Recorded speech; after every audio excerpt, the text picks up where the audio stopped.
The Miami Dolphins preseason finale is in the books, a 24-14 loss to Tampa Bay. What did we learn on Friday night? As Dolphins now get ready to transition to the beginning of the regular season, we're exploring that here today on Locked On Dolphins.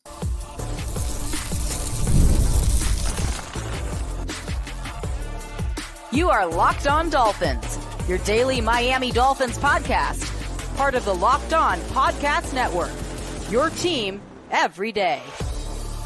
All right, Miami, welcome to another episode of Locked On Dolphins. It is your team every day.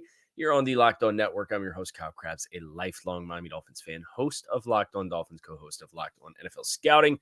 You can find our shows on YouTube or wherever you listen to your favorite podcasts. Tip of the cap to our everydayers because it is your team every day. We don't just say it, we live it here on the Locked On Network. Today's episode of Locked On Dolphins is brought to you by FanDuel. Now through September 22nd, all FanDuel customers can bet $5 and get a 3-week free trial of NFL Sunday Ticket from YouTube and YouTube TV. Visit FanDuel.com/LockedOn to get started. The opportunity to get your free Sunday Ticket trial is getting started. The preseason is now finished. The Dolphins falling in Tampa Bay 24-14. First team offense goes out for Tampa Bay and is hot knife through butter. Not a very enjoyable first possession, but you're looking out there and you're seeing Baker Mayfield and Rashad White, and you're seeing him trying to get stacked up by Jonathan Harris and Brandon Peely on a 3rd and 1, which is the closest that they got to stopping them on that drive, was the third play being 3rd and 1. They get a chunk play with Jalen McMillan, which his elbow comes down in bounds. That sets them up inside the 5-yard line for the eventual touchdown run from Rashad White. Not a lot of good.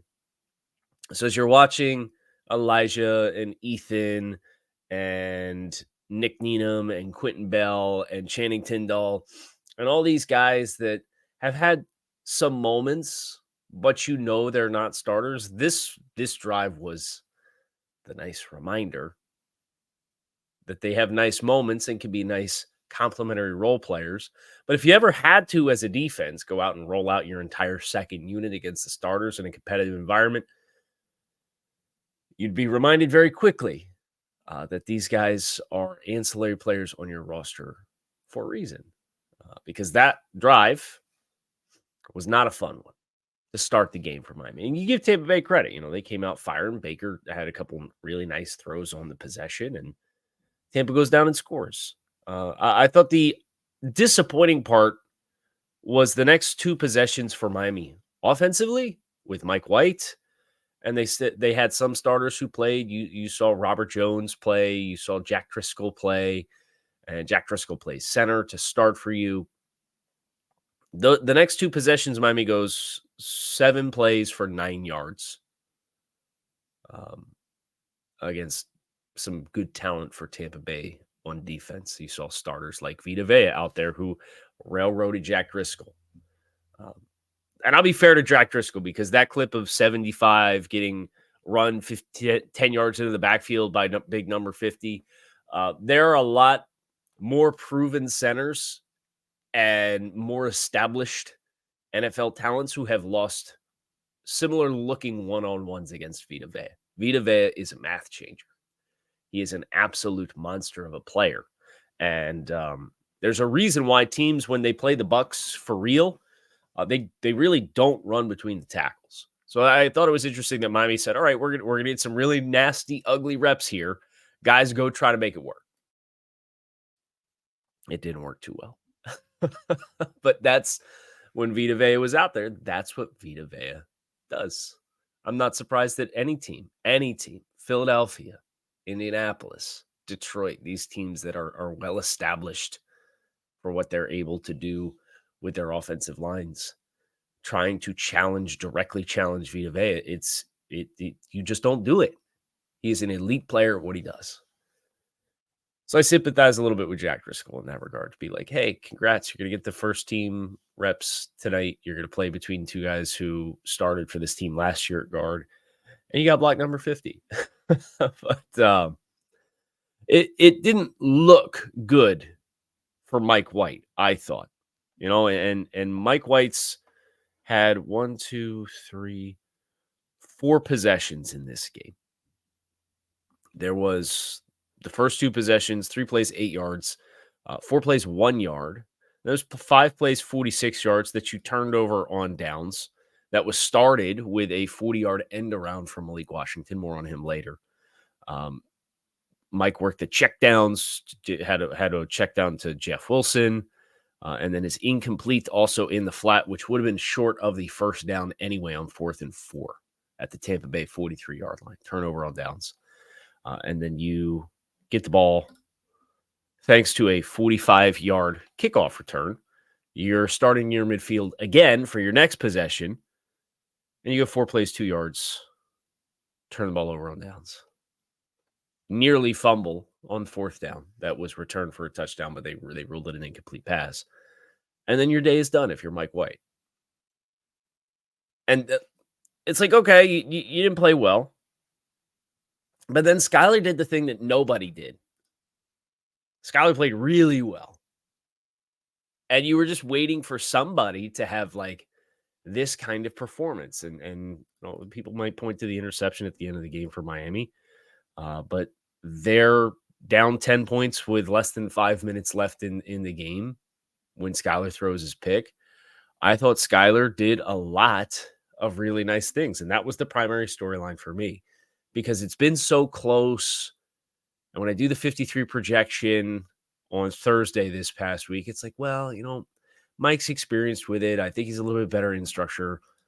But a performance like this from Skylar, it's about the only thing that you could have done.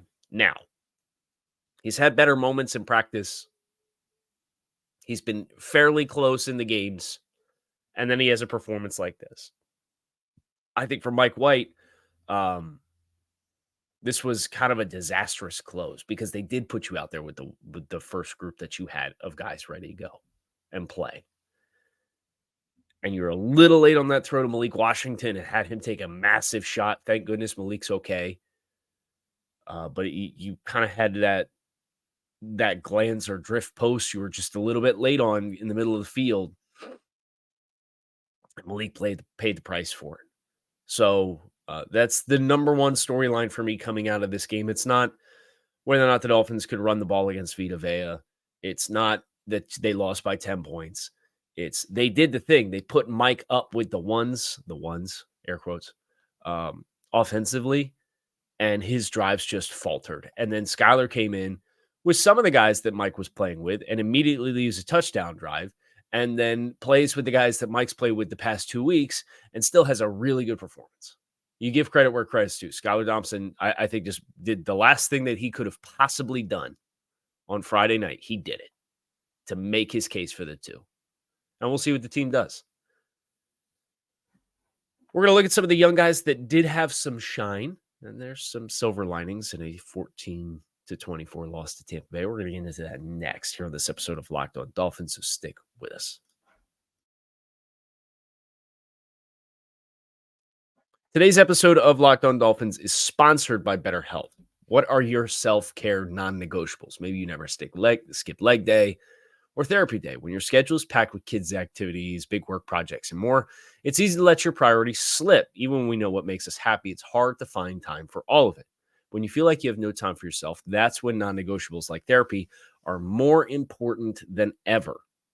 If you're thinking of starting therapy, give BetterHelp a try. It's entirely online and it's designed to be convenient, flexible, suited to your schedule.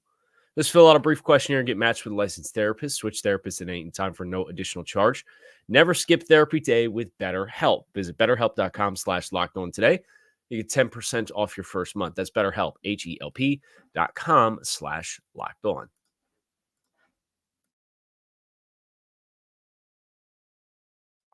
Hey, Malik Washington looked good, huh? If you want to start with silver linings, Malik Washington plays in the kicking game. Malik Washington plays on a scheme touch with an end around, backed up inside your own 10-yard line. Malik Washington catches a ball, had another nice opportunity in a zone look, which is where the Dolphins catch a lot of zone, on one of their money routes, and unfortunately couldn't squeeze the ball. Malik made plays. And this is a player, we're sitting here wondering, is anybody ready for this kind of role? And that was kind of, I love Malik Washington. I third round grade on him. And the Dolphins draft him late, and I'm super excited. And then it felt like the hype train started to leave the station. And it's like, whoa, whoa, whoa, whoa, whoa, whoa, whoa, whoa, whoa. Like, temper expectations. It's a day 3 wide receiver coming into one of the most complex offenses in football. Like, let's not get too crazy with the expectations in year 1. I think the long-term expectations for Malik Washington should be high. I don't think there's any doubt this dude just made this dude's going to make the roster. I would be stunned if he didn't. But the concern was, how ready can he get, how quickly, to have the right kind of role that the Dolphins are going to need for him to be a contributor on Sundays as a rookie in this system. It goes back to what Mike McDaniel told him on the phone when they drafted him. You have opportunity here if you are able to seize the moment with it. And this was kind of an exclamation point for me with Malik Washington. Explosives, kicking game, running game. Had nice opportunities in the passing game. He only ends up from a passing game perspective catching one ball for 7 yards. But he shows some toughness with getting back up off that hit. So I'm excited with what he was able to show. And it gives me a little bit more peace of mind than maybe I was ready to buy in on at the very beginning, because it's kind of been this steady bubbling of like a little more, a little more, a little more. Do I think he can be an all-star player for you this year? No. But you don't need him to be. You just need him to be a solid complementary player that knows what he's doing and understands the concepts of the offense. And if you want to give him some scheme touches because he's a good athlete and he's a tough runner, you can do that. And you saw that. I think that's a great final preseason showing for Malik Washington to kind of say, okay, he might get some rotational run as a wide receiver 5. Feel comfortable with it. Jalen Wright, obviously the star of the show from a young guy's production standpoint. Some wow runs, ran hard, created yards after contact, nasty yards, bouncing off of guys. There were a couple of runs that he didn't break that looked like he was just a half step away from breaking for more chunk gains. And then in the passing game, 6 targets, 4 receptions, 41 yards. Third running back for sure, right? The question is, how quickly, just like the question with Malik Washington, how quickly will you be ready to eat into a role for presumably Raheem Mostert? You run like this and you run like this all year long and you get 8 to 10 touches a game, you're going to give the Dolphins really nice contributions this year. And Mike McDaniel was complimentary of him as well. So to have those two skill guys as players that have been soft circled, to have them be the bright spots of the final preseason contest in which you picked and chose your spots on who was going to play, I think is encouraging. I'd also give another shout out to Isaiah Johnson. Really nice tackle and run support on second down in the red zone. Really nice pass breakup on third down in the red zone. Unfortunately, they went after him again. They did tag him.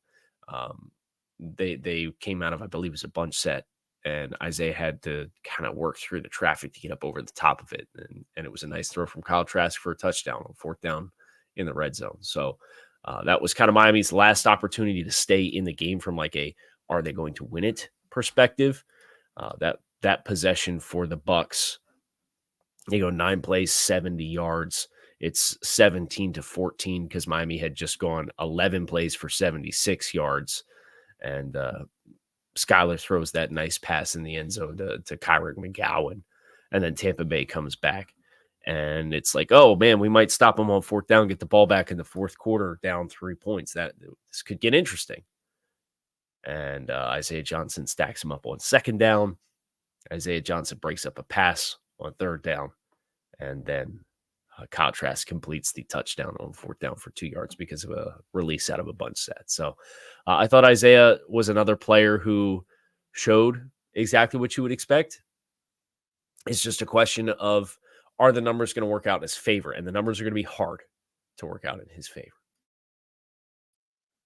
We had some guys who left this game, including the player who, at least in practice, would be working as the starter in one position. We're going to look at that next here on this episode of Locked On Dolphins. So make sure that you stick with us. When you're hiring for your small business, you want to find quality professionals that are right for the role, and that's why you have to check out LinkedIn Jobs. LinkedIn Jobs has the tools to help you find the right professionals for your team faster and for free. LinkedIn is not just another job board. LinkedIn helps you hire professionals you can't find anywhere else, even those who aren't actively searching for a new job but might be open to the perfect role. And in any given month, over 70% of LinkedIn users don't visit other leading job sites. So if you're not looking on LinkedIn, you're looking in the wrong place. On LinkedIn, 86% of small businesses get a qualified candidate within 24 hours. So hire professionals like a professional on LinkedIn. Post your job for free at linkedin.com/lockedonnfl. That's linkedin.com/lockedonnfl to post your job for free. Terms and conditions do apply.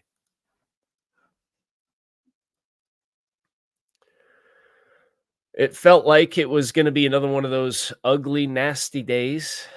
We saw a couple Dolphins players down on the ground. We had Anthony Schwartz banged up at one point, Brandon Peely, and that's obviously the most concerning one is Brandon Peely, who was kind of in the pile and twisted and had some bodies over top of him trying to stuff up a play. But Mike McDaniel was pretty encouraging on that front. I think that's a nice sigh of relief because Benito Jones has been banged up. We haven't really seen Benito Jones. And Mike was asked about Benito Jones. And Mike didn't seem too concerned, but he also kind of said, our focus and energy right now has been on this opportunity for these guys that are trying to make the roster. And now it's time to pour back into making decisions with 53 and understanding where guys are at.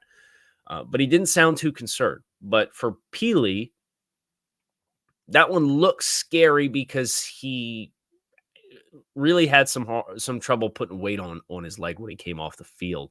But Mike McDaniel said there was no reason to stress him and put him back in after he got dinged up, just because of the numbers that they obviously still had with all the other guys in that room that were competing for reps. So collective sigh of relief that Brandon Peely appeared to have avoided anything super serious. Obviously a big sigh of relief that Malik Washington was able to get up from the big hit that he took over the middle of the field and come back out and play and make pop plays too. So those were the most prominent players that seemed to have avoided the worst case scenario with anything. I also thought it was interesting. Mike was asked about some other guys and was willing to provide assessments of guys being like Javon Holland day to day. So I think you could probably go through the full gauntlet of answers that he was giving about guys and being bumped up.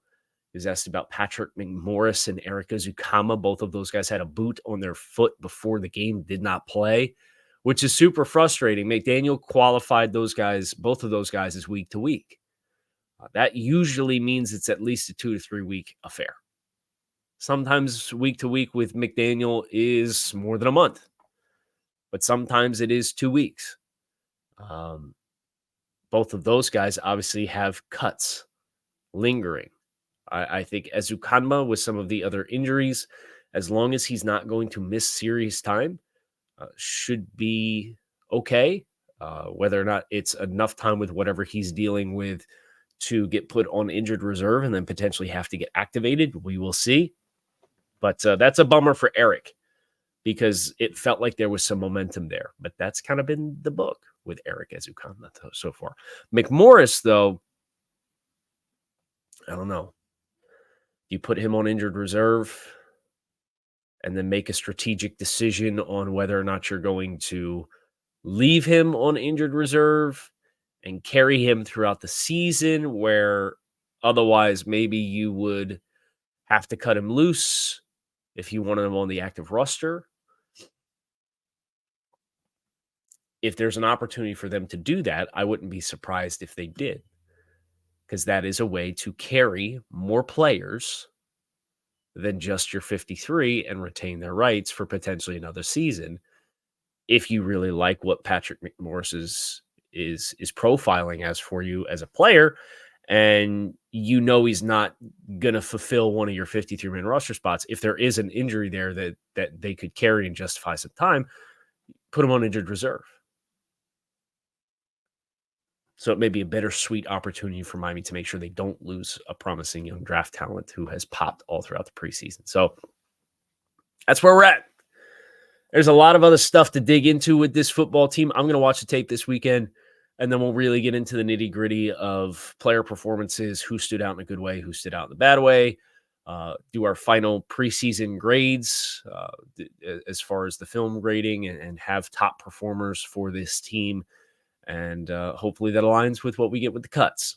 But we'll see, because all of that now is looming large for the Dolphins and the rest of the NFL after this week 3 preseason slate wraps up. So make sure you keep it locked in right here on Locked On Dolphins. It is your team every day. I appreciate you guys for checking out the show. The Dolphins falling in Tampa Bay 24-14 to the Bucs. Their preseason slate has come to a close. Team finishes 2-1.